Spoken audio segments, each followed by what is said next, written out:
quick video of a build we've got underway that Kurt's in the process of building. This car's a Gen 2 Mazda that's going out to Paul in California. It's going to be our new demonstrator out there, so we thought we'd show you what we're doing. Kurt's just going to say whereabouts we're at on the build, and we'll have a quick look at some of the bits on the car. To start us off, I fitted the brake lines, fuel lines and the wiring harness. All that goes through the centre tunnel, all clipped up at a maximum length of 300mm. If you come round to the back, just about to fit the fuel tank, but you can actually build this up on the bench now, as we have a little bracket on the back here to hold your low pressure pump and your fuel filter. Kurt's got the fuel tank module built. We've now got the fuel lines already in the car. Then we've got all the pre-cut pipes. It's just a case of connecting 2 pipe fittings. Centre, bond the tank in. That's the rear fuel system done. Then we'll have a look at the front fuel system. Kurt wants to run through that. At the front here we have the swirl pot and the high pressure pump. Just have the 2 lines that run from the rear. We have a feed and a return. So as the fuel comes from the tank into the top of the swirl pot, swirls around and gets sucked out of the bottom by the high pressure pump. From the high pressure pump it goes onto the throttle bodies or the plenum, then back from the plenum back into the top of the swirl pot, and then we also have a return that goes back to the tank. So running the swirl pot always ensures that you've got fuel in the car, so however hard you cornering, accelerating, you've always got that 1.5 litres of fuel. So no matter how hard you push your car, it's always going to work. As you can see, we try and hide all the brake lines underneath the chassis here. Just makes it a lot neater and out of the way of any moving parts. We do this prior to panelling, so that you don't slip when you're drilling and damage your side panels. As you can see, looking at this painted car, you can't see any of the brake lines, so it makes it look a lot tidier inside the engine bay. What order would we start panelling and putting the services in the car then, Kurt? One of the very first things that I do is fit the footwell panels. That's going to save you a big headache later on in the build, because you can actually use the holes that are pre-drilled in the panels to tie up your brake lines. The next thing I do is probably fit the master cylinder. That gives you a statum of where you can start with your brake lines, and then you can just run your brake lines through the vehicle, clipping them up with a maximum length of 300mm between the clips.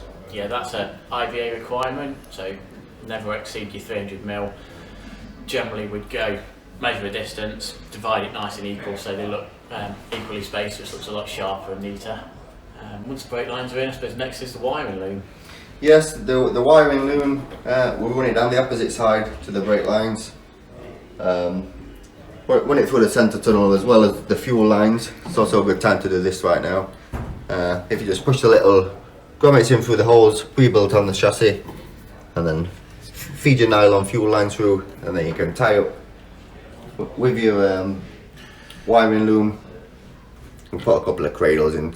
Once again, it's a maximum of 300mm, but we'll try and go a little bit smaller. The seat back panel, that's the first one I installed. All the holes on all of the panels are pre-drilled, so just put some clamps in, drill your holes, take it back off, deburr all the holes, apply some glue, and then rivet it back on. We use a polyurethane adhesive for bonding all the panels everywhere. Seals them nicely, increases the torsion rigidity loads.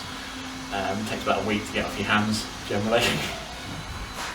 It also sounds a lot better. There's no tinniness. Let's go have a look at the new Gen 2 scuttle. That's got the pre-formed head, so it's got the joggle, so the bonnet fits a lot nicer. And Kurt's just going to run through how he puts the inner dash in bits. The scuttle comes pre-rolled, like Richard said, with the joggle in the front. So what you will receive next is the inner dash panel. What you have to do is fold the little tabs in here, fold them all at around 90 degrees. What I normally do is start from the centre. There's a little pip in the centre of the scuttle, and there is also a pip in the centre of the inner dash panel. What I do is I place it back so it's nice and flush with the edge there. Measure in however far in you want your rivets, and draw a line across the top. Start drilling the holes in the centre of every pip. Once I've drilled the holes, pull this out of the way, countersink all of the rivet holes, clean them all up on the bottom, and then it's ready to be riveted together. Once we've ensured it's all nice and safe and secure, we actually take it back out and bond around the inner side.